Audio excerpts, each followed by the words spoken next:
Shalom Bapak Ibu Saudara Jemaat Kristus di GKKD Semarang dan satelit-satelit di daerah.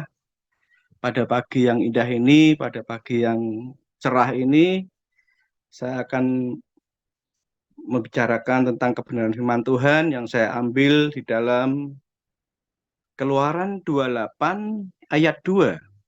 Keluaran 28 ayat 2. Saya bacakan buat kita semuanya.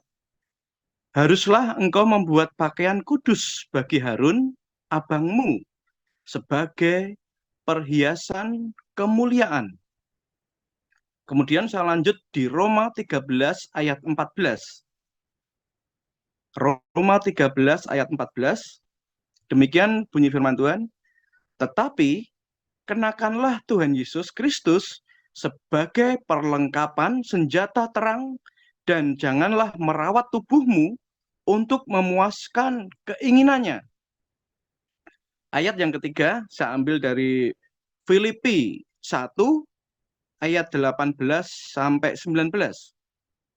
Demikian bunyi firman Tuhan. Tetapi tidak mengapa, sebab bagaimanapun juga Kristus diberitakan, baik dengan maksud palsu maupun dengan jujur. Tentang hal itu aku bersukacita, dan aku akan tetap bersukacita, karena aku tahu bahwa kesudahan semuanya ini ialah keselamatanku oleh doamu dan pertolongan Roh Yesus Kristus. Bapak Ibu Saudara-saudara sekalian, jemaat Kristus yang berbahagia, yang diberkati, ada suatu ayat di Perjanjian Lama bahwa Kristus itu tersamarkan. Kristus masih dalam bayang-bayang.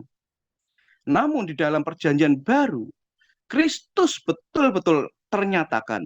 Kristus betul-betul hadir di dunia ini. Dan di saat zaman anugerah saat ini, zaman yang kita hidup pada masa ini, Kristus hadir di dalam Roh Yesus Kristus, ya. Sehingga 3 ayat ini mempresentasikan tentang kehadiran Tuhan.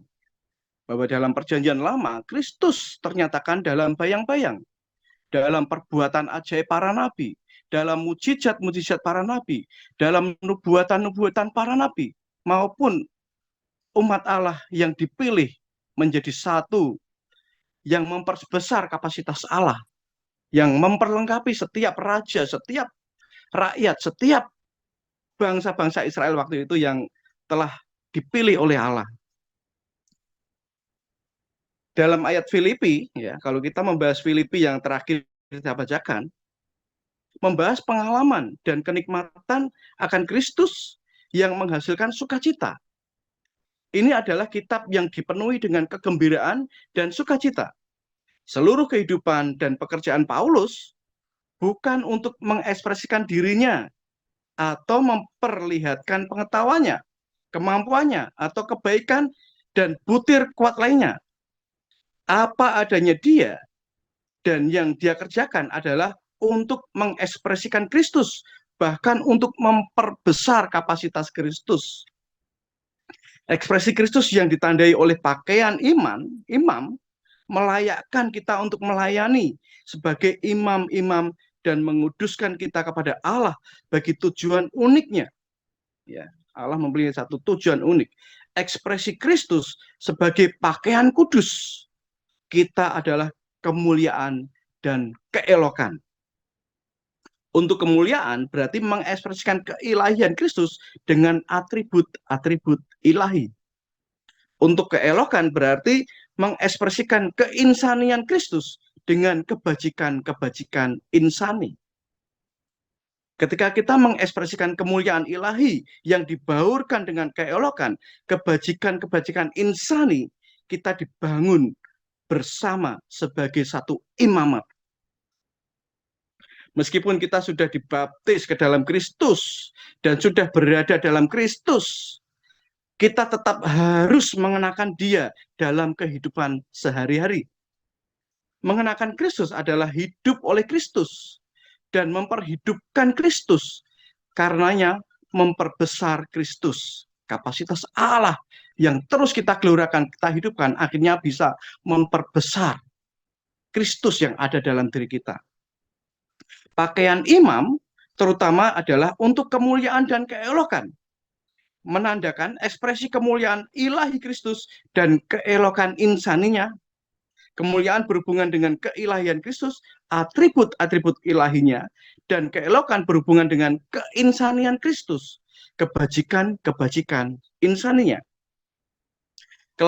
Keilahian Kristus yang dilambangkan oleh emas pada pakaian imam adalah untuk kemuliaan, dan keinsaniannya yang dilambangkan oleh benang biru, ungu, dan kirmisi serta linen halus adalah untuk keelokan. Kehidupan yang mengekspresikan Kristus dengan kemuliaan ilahi dan keelokan insani menguduskan kita dan melayakkan kita untuk menjadi imam.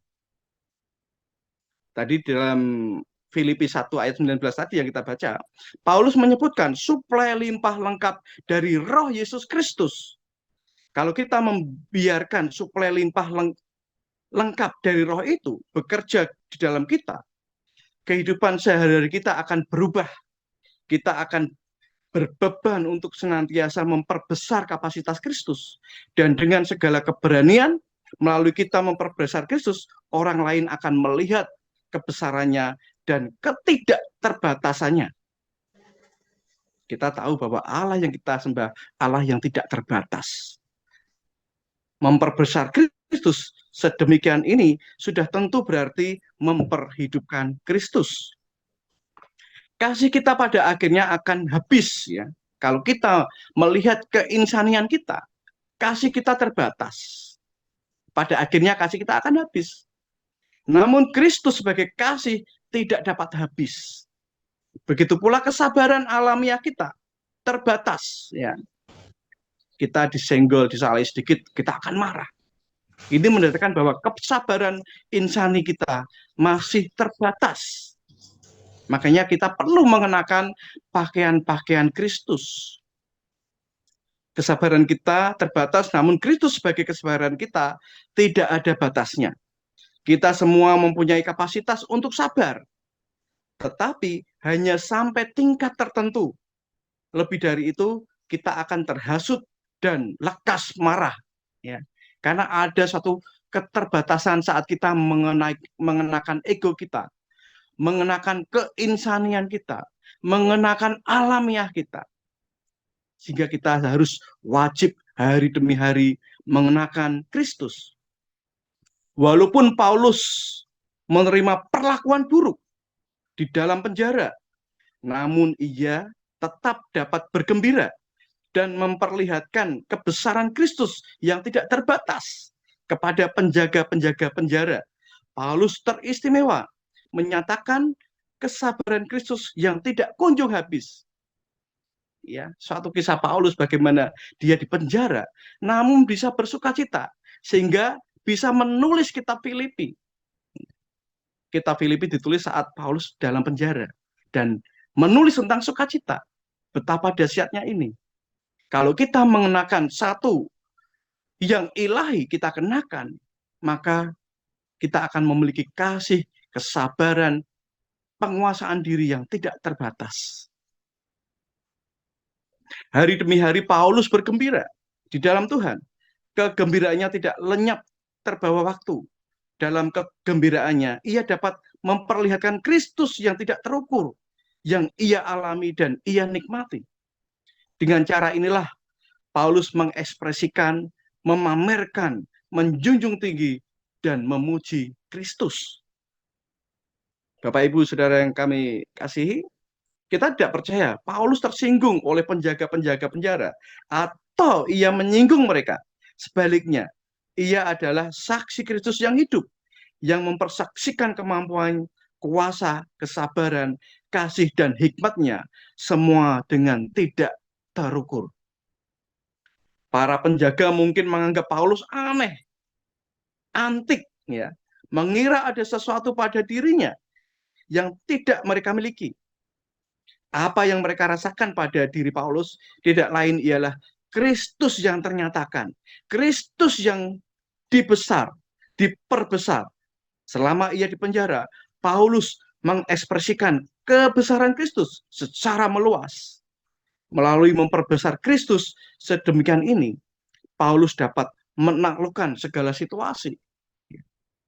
Kita sebagai anak-anak Allah, kita sebagai pengikut-pengikut Kristus, kita sebagai murid-murid Kristus, harus memiliki satu teladan yang telah Paulus lakukan. Bagaimana dalam keterbatasannya, dalam ketidakberdayaan sebagai manusia, saat dia di penjara, saat dia teraniaya, namun dia tetap bisa bersuka cita, tetap bisa bersyukur, tetap bisa mengekspresikan sifat-sifat karakter-karakter ilahi.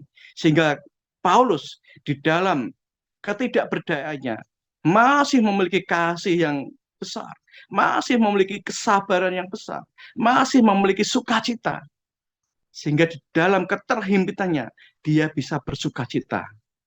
Hendaklah jemaat-jemaat yang terkasih di GKKD Semarang dan satelit-satelit di luar kota bisa meneladani apa yang dilakukan oleh Paulus. Dalam terhimpitnya kita, dalam kesesakan kita, kita memiliki sesuatu yang tidak terbatas, yaitu Allah. Allah yang hari ini kita nikmati di dalam roh, yang akan terus mengajar kita, akan membimbing kita, akan memberikan satu sukacita, kesabaran, kasih, sehingga ada sesuatu yang Kristus ternyatakan, ada Kristus yang terekspresikan, ada Kristus yang keluar dari segala karakter kita, sehingga kita menjadi kesukaan, menjadi dalam pertemanan kita menjadi yang disenangi, ya. Kita menjadi orang-orang yang disenangi, kita menjadi orang-orang yang membawa terang, kita menjadi orang-orang yang membawa Kristus, sehingga setiap orang yang bergaul kita akan senang, akan bersuka cita. Demikian kebenaran firman Tuhan yang boleh kami sampaikan, kiranya boleh menguatkan kita semuanya dan boleh memberikan sukacita pada pagi hari ini. Mari kita berdoa.